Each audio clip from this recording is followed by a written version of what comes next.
Welcome to ETV prime. మనం తాజాగా ఇప్పుడే చెప్పుకున్నాం ఒక వీడియోలో ఏంటనంటే టీడీపీ హయాంలో అసలు డ్రగ్స్ లేదు, గంజా లేదు, అంతా ప్రక్షాళన అయిపోయింది.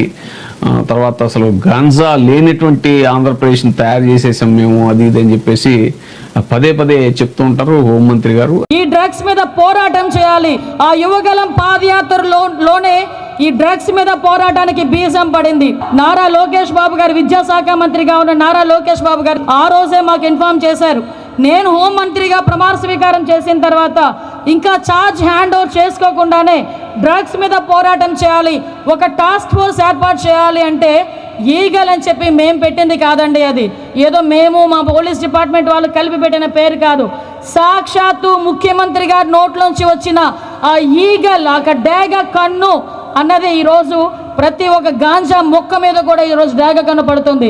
గాంజా మొక్క మీదే కాదు, గాంజా పండించేవాడి మీద, గాంజా సరఫరా చేసేవాడి మీద, గాంజా తీసుకున్నవాడి మీద, గాంజా ట్రాన్స్పోర్ట్ చేసేవాడి మీద, ప్రతి ఒక్కడి మీద కూడా ఈరోజు ఈగ డేగ కన్ను కనపడి ఈరోజు డ్రగ్స్ నిర్మూలించడంలో ప్రముఖ పాత్ర వహిస్తున్నాం.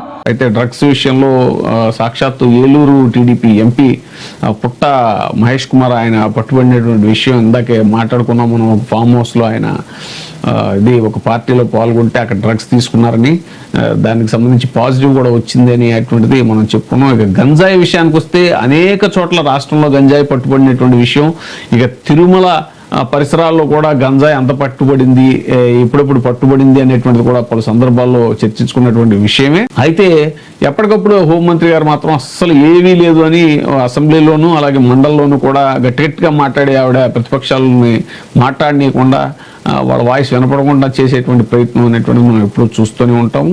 ఇక పవన్ కళ్యాణ్ గారి ఇలాకాలో సాక్షాత్తు పిఠాపురంలో కూడా గంజాయి కలకలం అనేటువంటిది మనం బిగినింగ్ డేస్లోనే చూసాము.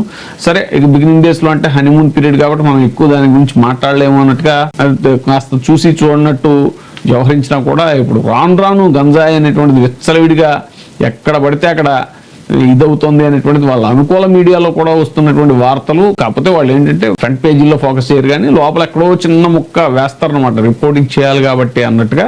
తాజాగా కూడా ఒడిశా నుంచి విశాఖకు వ్యాన్లో క్యాబేజీ బస్తాల మోటన గంజాయిని తరలిస్తున్నారు. నార్కోటిక్ కంట్రోల్ బ్యూరో అధికారులు బృందం వాటిని పట్టుకుంది. వివరాల్లోకి వెళ్తే ఓ ముఠా సభ్యుడు ఒడిశా నుంచి ఇతర రాష్ట్రాల గంజాయి తరలించాలని నిర్ణయించారు. కోరాపుట్ జిల్లా పరిధిలోని వివిధ ప్రాంతాల్లో కొనుగోలు చేసి సరిహద్దుల్లోని సిమిలిగూడలో నిల్వ చేశారు. అక్కడ నుంచి తొలుత విశాఖ చేర్చాలని పథకం వేశారు. ఎవరికి అనుమానం రాకుండా వాహనం అడుగు భాగంలో గంజాయి ప్యాకెట్లు ఉంచి వాటిపైన క్యాబేజీ సంచులు పెట్టారు. శనివారం రాత్రి సిమిలిగూడలో బయలుదేరినటువంటి వాహనం 4 గంటల్లో విశాఖ చేరుకునేలాగా ప్రణాళిక రూపొందించుకున్నారు. కానీ అప్పటికే ఎన్సీబీ అధికారులకు సమాచారం అందడంతో విజయనగరం జిల్లా బొండపల్లి మండలం గొట్లాం వద్ద జాతీయ రహదారిపై వాళ్ళు మాటు వేసి అర్ధరాత్రి 1 గంట తర్వాత రామభద్రపురం వైపు నుంచి వచ్చిన వాహనాన్ని అడ్డుకుని డ్రైవర్ను బొండపల్లి పోలీస్ స్టేషన్ తరలించారు. వాహనంలో తనిఖీలు చేపట్టి 3.20 కోట్ల విలువైన 647 కిలోల గంజాయిని స్వాధీనం చేసుకున్నారు. హోంమంత్రి గారు చెప్తూ ఉంటారు, వైసీపీ ప్రభుత్వం హయాంలో దేశంలో ఎక్కడ గంజాయి పట్టుబడినా కూడా దాని మూలాలన్నీ ఆంధ్రప్రదేశ్లోనే ఉన్నాయని. మరి ఇప్పుడు సాక్షాత్ ఆంధ్రప్రదేశ్లోనే ఇంతంత స్థాయిలో ఏంటిది 3.20 కోట్ల విలువైన 647 కిలోల గంజాయి, నిందితులపై కేసు నమోదు చేసి దర్యాప్తు చేస్తారు. అంటే స్ట్రాంగ్ బిజినెస్ లేదని అర్థం చాలా క్లియర్ గా. మేము ఇది చేసేస్తున్నాం, అది చేసేస్తున్నాం, ఎక్కడికక్కడ కట్టడి చేసేస్తున్నాం, వాళ్ళ తాట తీసేస్తున్నాం అది అనేలాగా మీరు చెప్తున్నారు. కానీ నిజంగా అలాంటి పరిస్థితి కనుక ఉంటే చెక్ పోస్టుల దగ్గర ఎక్కడైనా ఇలా చేయడానికి సాహసిస్తారు? అసలు 647 కిలోల గంజాయి అని అంటే వాళ్ళు ఎంత డేర్ లేకపోతే మనం అవసరమైతే మేనేజ్ చేయొచ్చు అనే స్థాయిలో వాళ్ళకి ఎంతో కొంత ధైర్యం లేకపోతే తీసుకెళ్ళిపోవచ్చు అనే ధైర్యం లేకపోతే ఎందుకు చేస్తారు ఇంతటి సాహసం అనేటువంటిది జరుగుతున్న చర్చ. ఎందుకనంటే పదే చెప్తుంటే మాత్రం అసలు వాళ్ళ స్టేట్మెంట్లు అవి వాళ్ళ అనుకూల మీడియాలో వాళ్ళు ఏదైనా చెప్పగానే, హోంమంత్రి గారు ఏదైనా చెప్పగానే కూడా పెద్ద హెడ్డింగ్ పెట్టి గంజాయి లేని ఆంధ్రప్రదేశ్గా తయారు చేసామని పెద్ద హెడ్డింగ్లు పెట్టి, కానీ గంజాయి పట్టుబడినప్పుడు మాత్రం అవి లోపల పేజీల్లో చిన్న ఐటమ్ కింద వస్తాయి. అవి నేను చదివి వినిపించింది కూడా ఈనాడుకి సంబంధించినటువంటి న్యూసే, కానీ లోపల పేజీలో ఎక్కడో చిన్న మొక్క వేశారు.